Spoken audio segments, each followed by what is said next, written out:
Hello, it's me, your host RP, and today I am going to be doing a video covering how to operate most of the functions on the new 2024 Royal Enfield Himalayan 450. We are going to be covering a lot of things, including the way to change the seat height.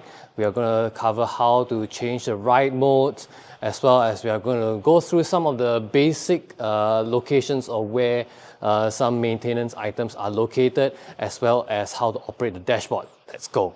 Okay, the very first thing we are going to go through is how to change the seat height. Now, on the Royal Enfield Himalayan 450, you're going to be able to change your seat height between 825 millimeters and 845 millimeters with this stock seat.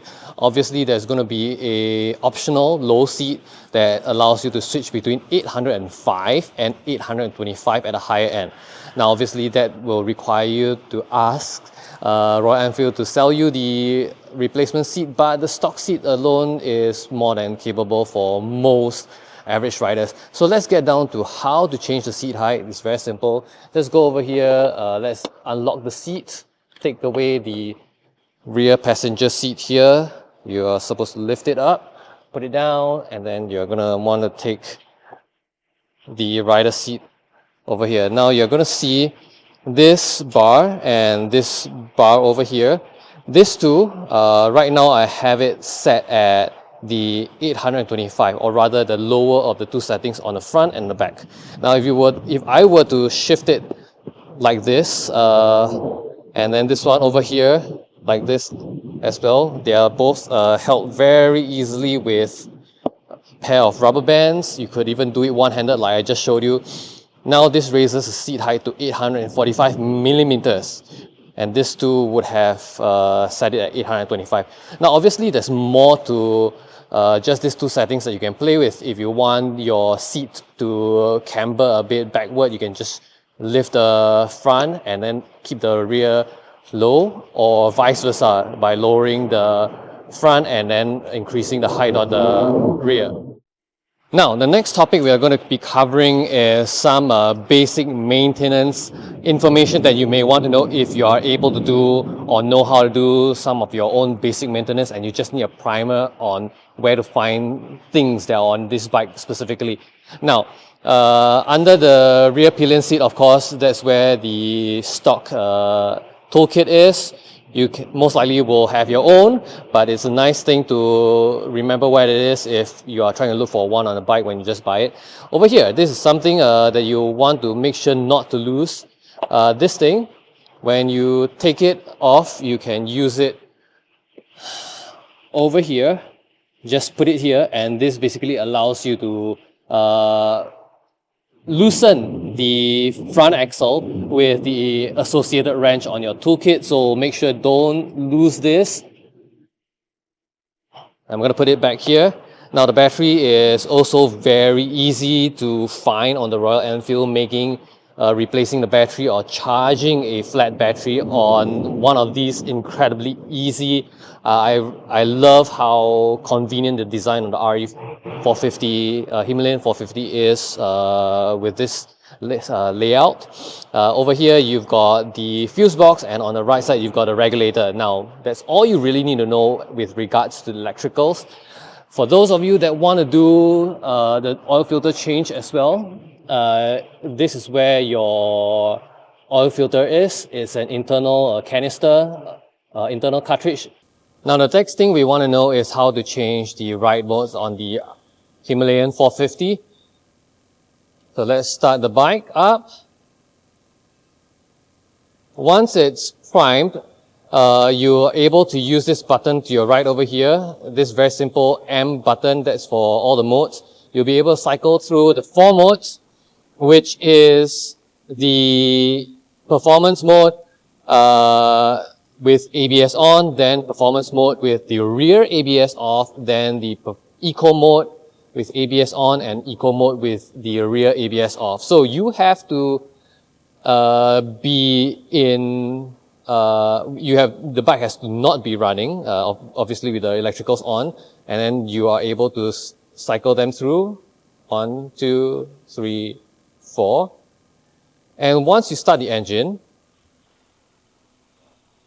you will notice that when pressing the button, it will not necessarily deny you the ability to change the modes, but once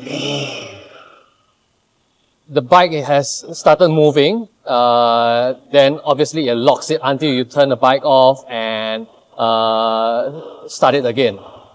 The next thing you want to learn is how to operate the dashboard. You're going to require the knowledge of where two buttons are. This is your thumb joystick.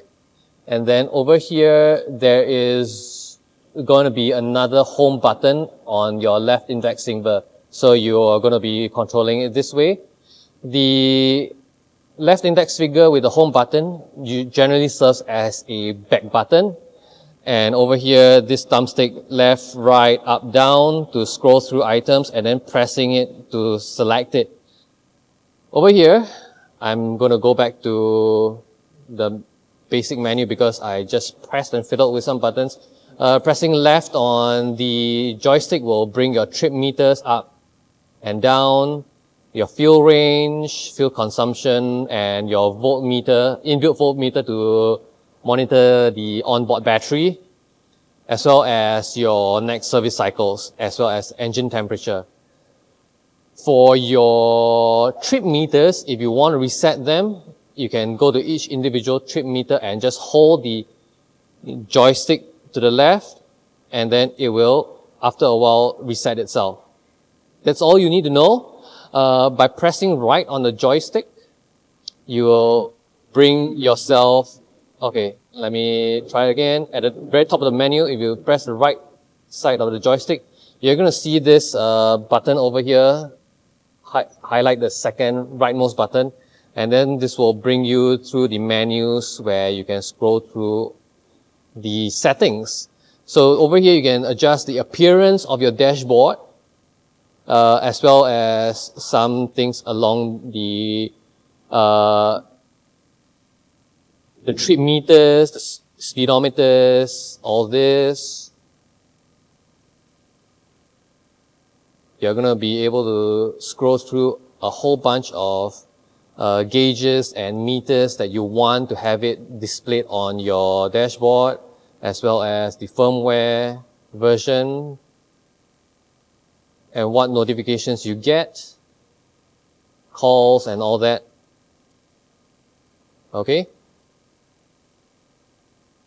Let's go back up to the top. Let me show you how customizable the appearance of the dashboard is. You can go over here.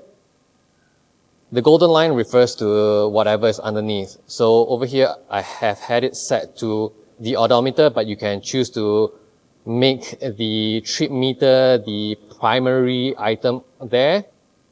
The background, you can have either dark all the way at all times, or auto, which basically turns it into white if you are in daylight, or dark black like this if you are under shade and the ambient light is darker.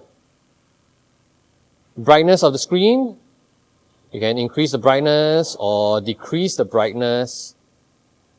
And you can change your screen to look like an traditional analog meter, or have it become a digital specific meter with most of the information in line. Okay, I prefer mine in analog, so let's bring it back to that type, and that's pretty much about it. Okay, the Himalayan 450 and really pretty much most of the new Royal Enfield bikes are going to have the same dashboard that you see over here.